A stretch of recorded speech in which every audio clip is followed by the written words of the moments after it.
me gustaría ya centrarme en un poco lo que hemos venido a hablar, que son el tercer imaginario, que es un imaginario que, aunque se lleva trabajando desde hace tiempo, siempre es subterráneo. Y de recién ahora empieza a despuntar en algunos sitios.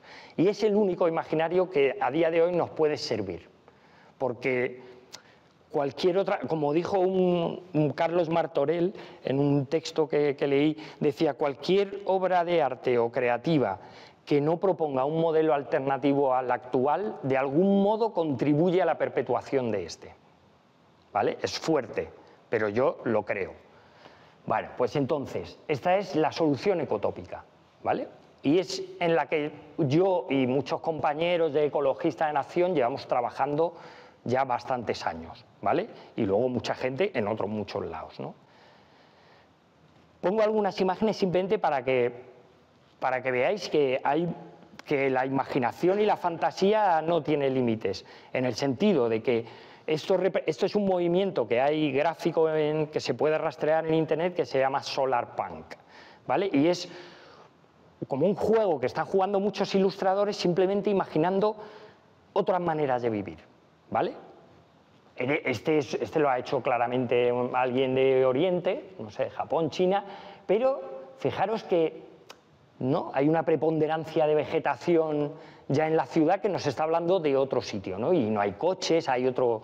Bueno, estas de repente son imágenes más realistas, más tecnológicas, pero que también apuntan en otra dirección, ¿no? Este tipo de cosas es lo que necesitamos, como el agua de mayo, o sea, como agua de mayo, para que ponga en marcha nuestras neuronas, ¿sabes? Las de todos, para que simplemente empiecen a ver como posible, porque los seres humanos, ahora lo pondré en una frase que lo hice mucho mejor, ¿no? Pero solo si somos capaces de imaginar algo antes, somos capaces de que eso luego sea real. Pero si no lo imaginamos, nunca puede ser real. Por accidente no va a ser. O sea, o alguien lo visualiza o muchos lo visualizamos, entonces se empieza a convertir en un proyecto real, en el que la gente cree, ¿vale? Estas son imágenes que pongo de muchos artistas que están trabajando simplemente, cada uno desde... Algunos son más fantásticos, otros son más realistas. Ahora os voy a enseñar más, ¿no? Pero simplemente otra manera de entender, por ejemplo, en este caso las ciudades, porque sabéis que ya más de la mitad de la población humana vive en megaciudades, ¿vale? Entonces, de algún modo, el ecosistema propio del ser humano a día de hoy es la ciudad. Vale. ¿Y qué pasa? ¿Que tenemos pistas para hacer este trabajo de, digamos, de imaginar? Bueno, pues os voy a contar las pistas que hay y de hecho de un proyecto en el que hemos trabajado hace poco varios dibujantes, que se llama Ecotopías, que ha sido un proyecto hecho con Greenpeace y con la editorial Astiberri de cómic, tratando de imaginar historias que suceden en mundos posibles y deseables, ¿vale? Pero esto, por ejemplo, esto se llama la teoría del donut de Kate Raworth, que es una economista británica, que plantea una cosa que ya es una guía. Ella dice, la humanidad tiene un lugar donde vivir, pero el lugar tiene límites frente a la utopía del capitalismo, que es que no hay límites y nos lo cargamos todo. Kate Raworth marca dos límites. Uno, por arriba, que es el techo medioambiental, o sea, son los límites para no destrozar del todo los equilibrios planetarios, ¿no? El cambio climático, los ciclos del agua, el ciclo del nitrógeno y el fósforo, la acidificación de los océanos, bueno, un montón de conceptos que la mayoría de la gente no conoce, pero la gente que entiende de cómo funciona el planeta Tierra, que es un sistema hipercomplejo, pues estos son cosas fundamentales que no hay que traspasar. Pero luego, si os fijáis abajo, hay otro límite por debajo, que es un límite social. Es decir, tampoco podemos vivir por debajo de tal modo que no toda la población tenga acceso a un mínimo de energía, a un empleo digno, a una equidad social, a una educación, a la salud, al acceso al agua, etcétera, etcétera. Entonces, si marcamos esos dos límites como si estuvieran marcados en la Constitución, ya por ley, digamos que tendríamos que aprender a habitar en este espacio intermedio, que es el espacio que nos interesa, porque es el único que nos va a permitir seguir existiendo sobre la Tierra sin, digamos, descalabrar todos los sistemas de la Tierra y por tanto, a nosotros mismos, ¿no? Bueno, porque además sabemos, y los expertos en cambio climático no paran de decirlo, que cada vez el margen y la horquilla que tenemos para hacer estos cambios es menor. Entonces, por eso, en esta viñeta, el tío, mientras está tirando el móvil por ahí, dice, vaya, pues parece que el futuro al final no va a ser futurista, porque nos llevan educando imaginariamente con ese futuro futurista que no va a llegar nunca, ya lo hemos visto. Entonces, hay que cambiar. Y por eso la chica le dice, no, va a ser más bien realista. Eso es lo que necesitamos, entender qué es ser realista a día de hoy, ¿vale? Que es justo lo contrario de lo que dicen los mandamases o los economistas cuando dicen, no, bueno, claro, tú quieres que subamos el salario mínimo, pero es que hay que ser realistas, ¿sabes? O sea, es una realidad surreal en la que viven ellos, ¿no? No es la realidad de la gente, ¿no? Todo esto lo explica muy bien Frederick Jameson, que es un sociólogo norteamericano, que dijo una frase que se menciona mucho dentro del mundo del ecologismo. Dice, hoy en día nos resulta más fácil imaginar el total deterioro de la Tierra y de la naturaleza que el derrumbe del capitalismo. Parece que esto se deba a alguna debilidad de nuestra imaginación. Por eso yo abundo y tiro del hilo de la imaginación, reivindicando que es un don o nuestra herramienta adaptativa principal y que además todos los seres humanos tenemos acceso a esta herramienta. No es para que la gestionen los que trabajan en Netflix o en Movistar. Esto es una cosa de todos, ¿vale? Bueno, y Ursula K. Le Guin, Donald Amedu son dos, para mí, súper referentes en toda esta idea de repensar desde la imaginación, la idea de tener una visión y compartir una visión. Y esa visión poco a poco se va expandiendo como una especie de bola de nieve que va rodando por una pendiente, ¿no? Por ejemplo, esta frase que dice Erich Fromm, dice, solo puede moverse a los seres humanos a cambiar sus acciones si tienen esperanza. Y solo pueden tener esperanza si tienen visión. Y solo pueden tener visión si se le muestran alternativas, ¿vale? Esa cadena es la que hay que empezar a nutrir, para que esa visión, que es una visión colectiva, empiece a cuajar, ¿no? O sea que de algún modo es como si necesitáramos un anti-Netflix, yo aquí digo un Fletnix, ¿no? Un conjunto de relatos o ficciones que proyecten un paradigma, pensamiento, modelo de vida diferente del hegemónico, ¿vale? Esta es la idea un poco detrás del proyecto este, que ahora, si queréis, os comento un poco más de Ecotopías, ¿vale? Que es... Pero un poco para que entendáis, espera que lo tengo aquí en otra carpeta.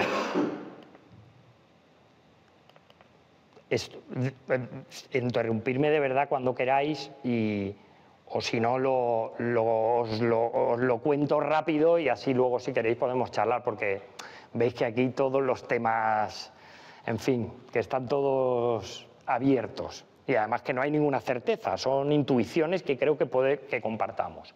Vale, esta es la portada de este libro que mencionabas, que es el último libro que yo he sacado, y que un poco reúne mi trabajo de los últimos 4 años o así, que se han basado mucho en esto, ¿vale? Primero en tratar de entender el mundo en el que vivimos, las disfunciones que pasan, y luego ver cómo podemos acercarnos a ese relato, a esos relatos múltiples de futuros posibles en los que desear vivir. ¿Qué quiere decir esta idea? Que es la misma de la ecotopía. Un futuro posible quiere decir que sea biofísicamente posible.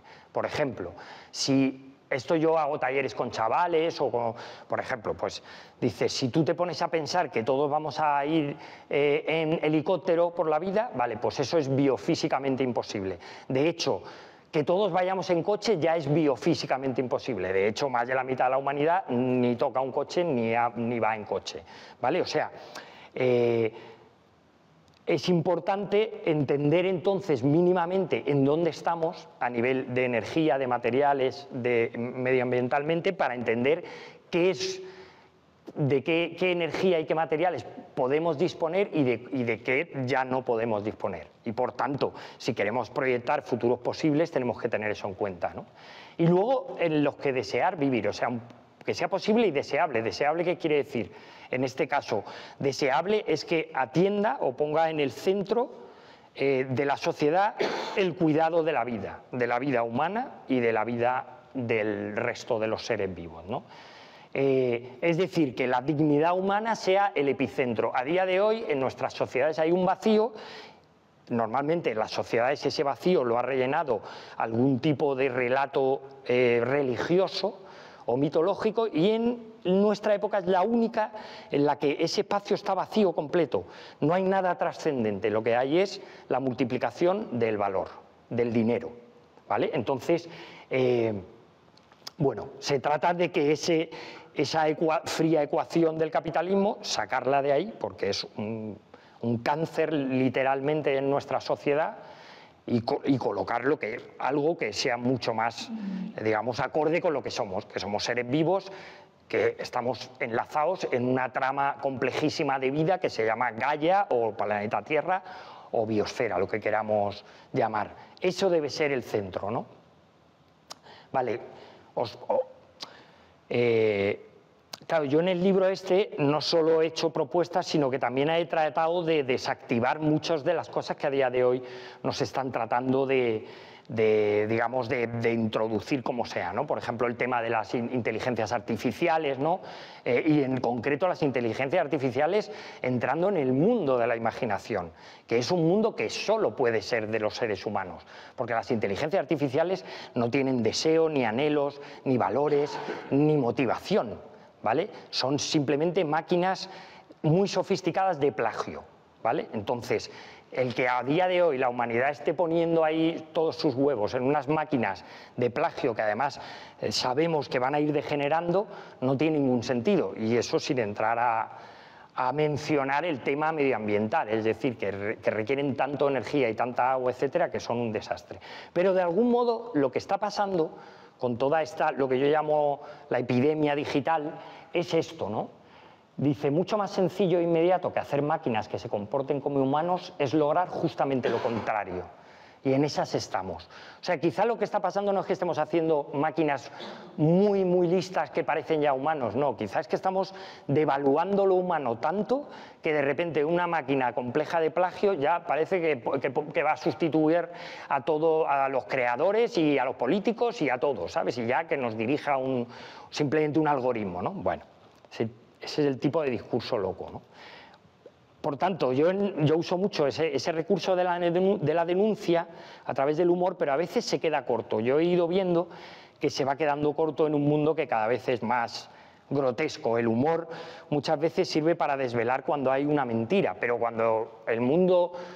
cuando ya el rey está desnudo y dice, sí, estoy desnudo y me da igual, ¿no? Que es Donald Trump, que es Ayuso y tal, pues claro, tú ya ahí no hay nada que tú puedas desvelar con el humor, porque hay gente que ya te pueden decir que han matado a 20 niños chicos y la gente le sigue votando, o sea que ya no hay nada que desvelar. Ahí lo que está pasando otro proceso más complejo a nivel psicológico en la mente de la gente, que si queréis luego podemos comentar.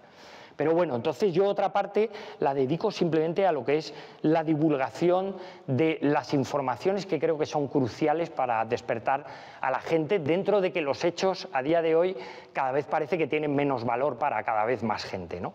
Pero bueno, pues por ejemplo, esta idea de que no se puede consumir todo el petróleo que nos queda, de hecho debemos de dejarlo bajo tierra, porque si lo consumimos todo, el calentamiento va a ser mucho peor y se nos va de las manos, ¿no? O también el ser consciente de cómo se reparte la biomasa, es decir, lo vivo en la Tierra y lo absolutamente insignificante que somos los humanos, ¿no? Que no somos más que un 0,01 de toda esa biomasa. Pero esta es, digamos, la tercera pata, que es en la que yo llevo trabajando más tiempo, que es en la sugerencia directa de nuevos imaginarios. A veces con visiones más ingenuas, más utópicas, abiertamente utópicas, como esas imágenes, ahora os enseñaré más, y a veces simplemente otras que como que traten de animarnos o empoderarnos, ¿no? Por ejemplo, esta es la portada de un libro de Arnau Montserrat, que es un activista catalán.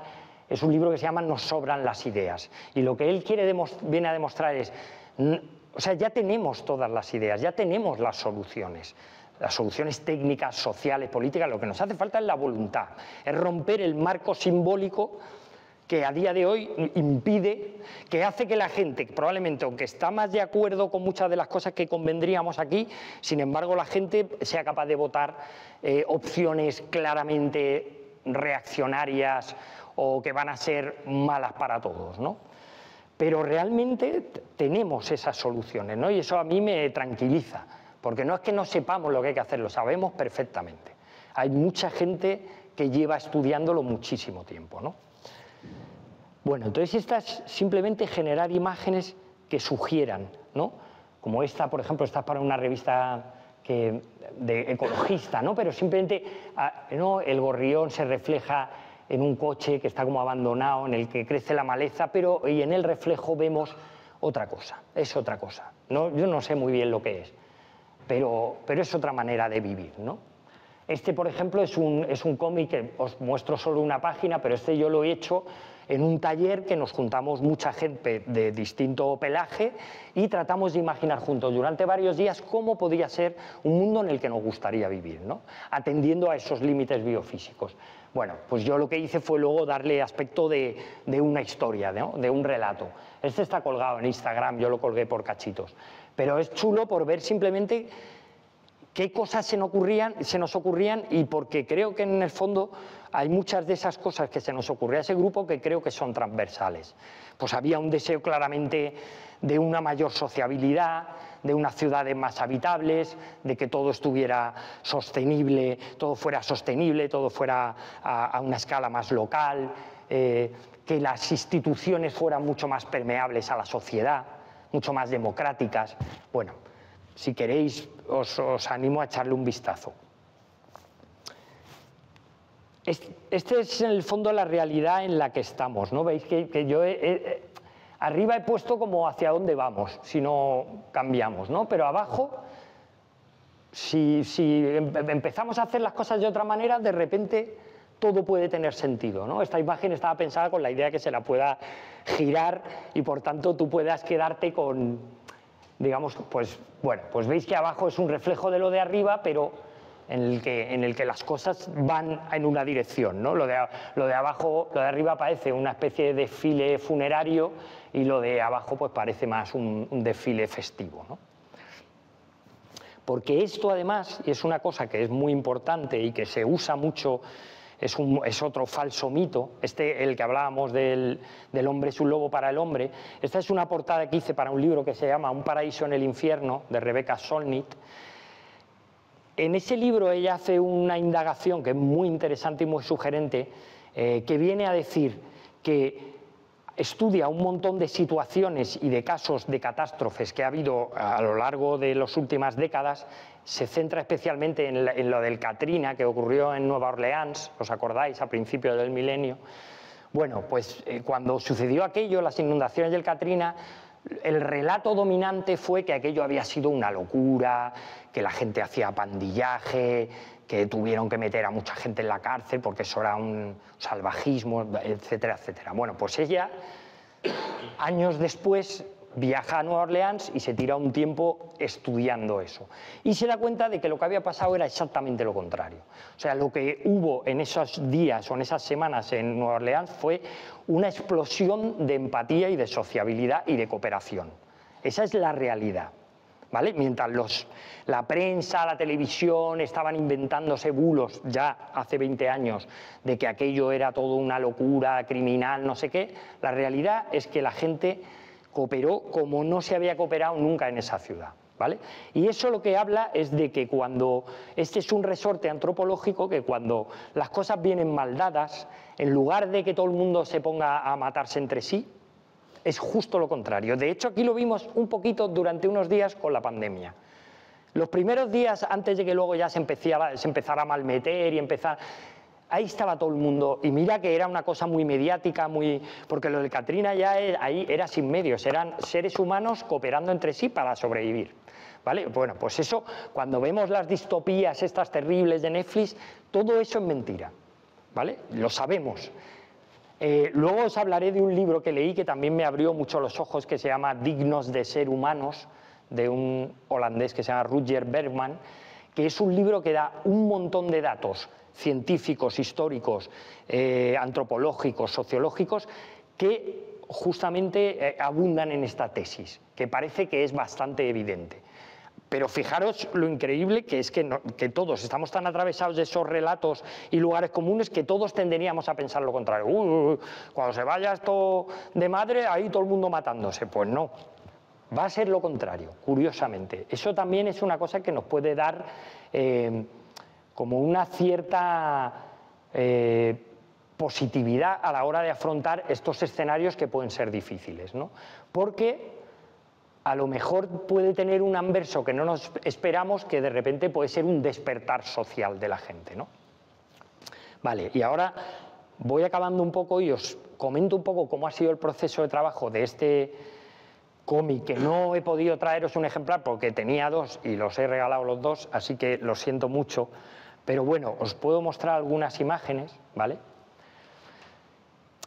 Y también contaros un poco cómo fue el proceso. Claro, aquí nos juntamos como con 7, 9 autoras y autores de cómic. Algunas con más conciencia de la situación y otros con no tanta. Entonces, lo que hacemos un poco para hacer una apuesta en común y todos partir de un lugar común es invitar a una serie de expertos, ¿vale? Expertos en temas energéticos, medioambientales, en prospecciones en el futuro, teniendo en cuenta los datos científicos, etcétera, ¿no? Y entonces estos expertos nos ayudan a generar una especie de decálogo que nos sirve de guía, ¿vale? Entonces aquí os he puesto simplemente un ejemplo del primer punto de ese decálogo, ¿no? Punto que además yo ilustro con esta imagen que creo que se reconoce, ¿no? Esto es importante. Puede pensarse que es una imagen naif o que es una imagen excesivamente agrícola, agricolizante de Madrid, ¿no? Eso es la Cibeles, ¿no? Pero realmente no, realmente es que esto es lo que tenemos que hacer, porque sabemos además que en cuanto levantamos el asfalto y lo sustituimos por tierra o por plantas, las temperaturas bajan en esa zona pues a lo mejor 7 grados. Imaginaos la diferencia que va de estar a 42 grados a 35, ¿vale? Pues eso, conforme las temperaturas vayan aumentando, esto va a caer por su propio peso. Al mismo tiempo las temperaturas aumentan y los combustibles suben de precio. Todo se va a ir sumando para que quitemos coches y empecemos a levantar el asfalto, ¿no? Bueno, pues esto es una manera ya de proyectarse en esta tendencia que parece un poco imparable. Pero bueno, ya veis aquí esta idea de decrecidos material y energéticamente.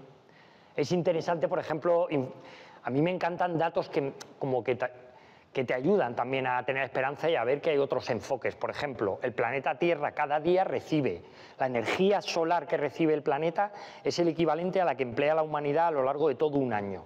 Es decir, que en el momento que nos centremos en optimizar, captar esa energía, es que es muy probable que podamos sustituir todas las fuentes no renovables de energía.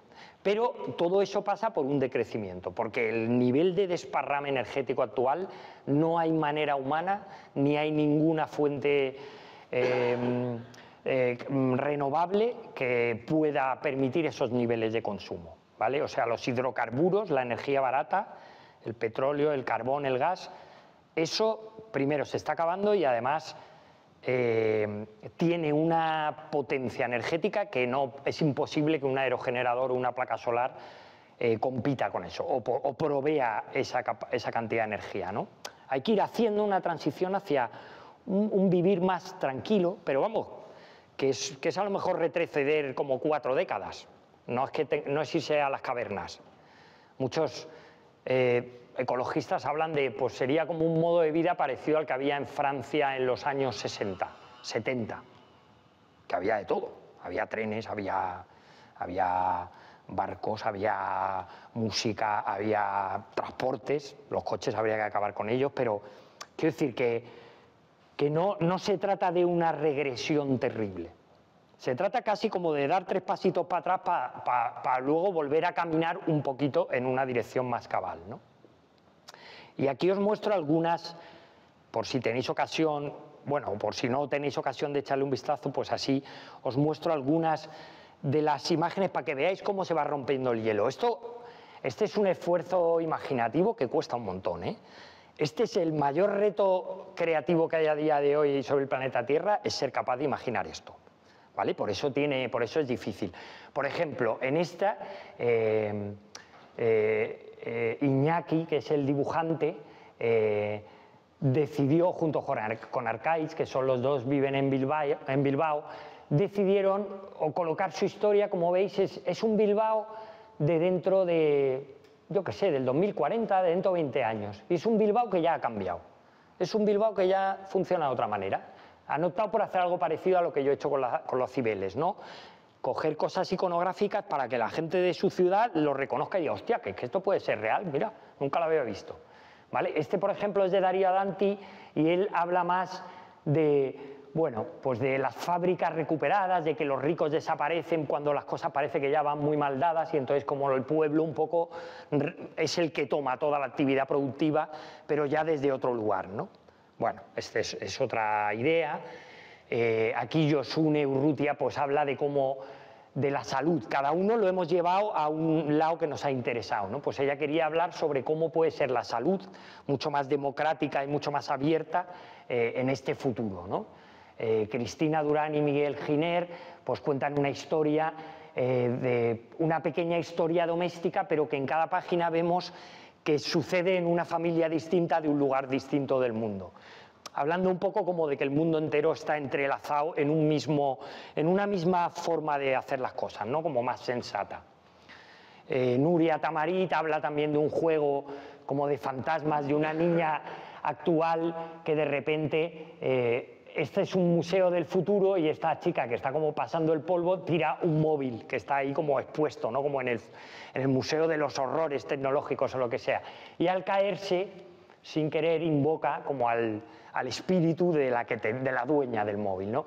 Y esta a su vez de repente es como una chica de la actualidad que de repente viaja a un mundo futuro en el que las cosas funcionan de otra manera y ella está como flipando, ¿no? Y al principio está como, hostia, mi móvil, yo tengo que llamar, no sé qué, no sé cuánto, pero luego poco a poco se va dando cuenta de que, ostras, de que la gente, parece que el mundo no hay móviles, pero la gente vive mucho mejor, trabajan mucho menos horas, lo pasan mucho mejor, saben que tienen futuro, en fin. Bueno, y esta es la historia que yo hice, en la que traté, quizás es la historia más rebuscada de todas las del libro, porque una de las cosas que yo me he enfrentado cuando hablo con amigos que son a lo mejor directores de cine o que son gente, escritores o tal, cuando yo trato de animarles a contar este tipo de relatos, me dicen, es que una utopía es que no hay conflicto, y si no hay conflicto no se puede contar una historia, ¿no? Bueno, yo no estoy para nada de acuerdo, creo que nos hemos habituado como a que el conflicto sea que vienen unos zombies mutantes que inundan la ciudad y nos sorben los sesos, o sea, quiero decir, son conflictos irreales, absurdos, pero es el tipo de conflictos de ahora, o thrillers de psicópatas asesinos, ¿no? Que van matando con los, yo qué sé, con los signos del horóscopo, lo que... O sea, es todas unas cosas muy retorcidas que nunca suceden en la realidad y no tienen nada que ver con los conflictos que tenemos los seres humanos, ¿no? Entonces, yo trato de plantear en esta historia un conflicto real, es decir, no es un mundo idílico, hay conflictos, puede haber incluso cierta violencia, pero a mí me interesaba es cómo se maneja ese conflicto, cómo se maneja esa violencia en esa otra realidad, en una realidad en la que ya no mandan a un ejército ni mandan a una policía, porque es que todo funciona de otra manera. Entonces los conflictos se pueden trabajar desde otro lugar, ¿no? Bueno, este es... os pongo alguna imagen más para que veáis que yo trato de combinar una especie de manera de vivir de toda la vida combinada con algunos elementos que sugieren bueno, que ha habido también avances tecnológicos, ¿no? Por ejemplo, ellos se mueven en esta especie de huevo que es una bicicleta solar. Se ha optimizado tanto los paneles solares que entre el pedalear y el panel solar, pues de repente puedes ir con una bicicleta y subir una montaña e incluso transportar cosas, ¿no? Bueno, pues eso es perfectamente viable para la capacidad tecnológica que tenemos los humanos. Si en lugar de estar fabricando aplicaciones para que la gente sea yonki de las redes sociales y de tal, pues nos centráramos en las cosas verdaderamente necesarias, vamos, podríamos hacerlo perfectamente, ¿no? Vale. ¿Qué ideas? Esta es una viñeta que hice hace mucho para El País, cuando tenía un suplemento de ecología que se llamaba Tierra. Luego tuvieron que elegir entre el suplemento de ecología que se llamaba Tierra y el suplemento que se llamaba Coches. Y uno tuvo que desaparecer. Es muy metafórico de todo, ¿no? Bueno, sí. Bueno, estos son... Por eso os digo que yo llevo tiempo tratando desde el humor o desde mostrar, por ejemplo, de repente esto es humor, pero estos son como unos chicos del año 2137 que se encuentran una maleta de alguien de la actualidad y están como diciendo, ¿y esto para qué? ¿Esto qué era? ¿Y esto para qué lo usarían? ¿Y esto? ¿No? Bueno, y planteo incluso de que como toda una serie de palabras que a día de hoy le damos valor como prima de riesgo, mercado de valores, contención de déficit, sistema financiero, la balanza de pagos, ¿vale? Los mercados o tal se han dejado de usar, pero en cambio otras se siguen usando tipo carpintero, alubia, acordeón, matrona, antibiótico o botijo, ¿vale? O sea, para dar una idea de que a veces hay cosas que es que hay progresos que están más en el pasado que en el futuro. Es decir, por ejemplo, el botijo es un invento muy superior a muchas cosas que se hacen a día de hoy y es un invento ancestral o tantas otras cosas, ¿no? A ver. Bueno, veis cómo en estas son unas que hice para un festival en Logroño. A mí me cabrea mucho, yo tengo un hijo de 12 años y me resulta terrible como lo que estamos, en fin, primero enseñándoles y la realidad que les vamos dejando a la generación siguiente, ¿no? Por eso yo planteo que para recuperar nuestra capacidad de ensoñación y de imaginación y de realmente volver a tener el destino de lo que queremos ser en nuestras manos, hay que hacer unos pequeños sacrificios, ¿no? O por lo menos hay que poner bajo control ciertas herramientas que se han ido de las manos, ¿no? Y estas mismas ideas yo trato de aplicarlas, incluso, por ejemplo, este es un cuento para niños, un álbum ilustrado para niños, ¿no? Bueno, pues yo, por ejemplo, lo que he situado es una aventura de unos niños en un verano y tal, pero yo la acción la he situado ya en una especie de presente alternativo, como el presente en el que a mí me gustaría vivir, ¿no? Es un tipo, bueno, en un presente, por ejemplo, en el que Internet, que me parece un gran aporte, existe, pero desde luego no existe el móvil, existe un Internet que además es incluso tendente a ser algo colectivo y que solo está situado en un lugar de la casa para situaciones muy concretas. No es un Internet que nos domina, es un Internet que nosotros dominamos, como el que podía haber hace 15 años, por ejemplo. Vale, y estos son... Claro, a mí me encargan cosas, pues yo ya trato de llevar todo en esa dirección. O sea, aunque me encarguen hacer una portada para una revista de no sé qué, pues yo digo, oye, ¿os parece si yo hago este tipo de imagen que a mí me resulta más estimulante o lo que sea? Bueno, otros son portadas también de libros que hablan sobre estas cuestiones, ¿no? Pero de algún modo hay que ponerlo un poco patas abajo todo, ¿no? Hay muchas cosas que hay que dar la vuelta. Este es un cómic, por ejemplo, en el que también hice lo mismo. La red Artea es una red muy chula que hay en el País Vasco. Este era Mikel, era un tío que cuando empezó la guerra de Siria, de repente cogió un día una furgoneta, se fue a Siria y se trajo a no sé cuántos sirios. Así. Y entonces crearon una red de caserones ahí en el País Vasco en el que acogen a cualquiera que venga, inmigrante, refugiado, lo que sea, y les dan cobijo y los ponen a trabajar en proyectos que van creando allí ellos mismos, ¿no? Y entonces yo aquí hice, por un lado, un decálogo que tenía Mikel, que es uno de los miembros de la red Artea, y por otro lado una proyección, veis otra vez, 2052, en el que yo escalo esta misma red de acogida, pero ahora es a nivel mundial, ¿no? Y entonces tenemos en Senegal, tenemos en Mongolia, tenemos en Colombia, tenemos en Ucrania, todas las ciudades tienen estos lugares de acogida, ¿no?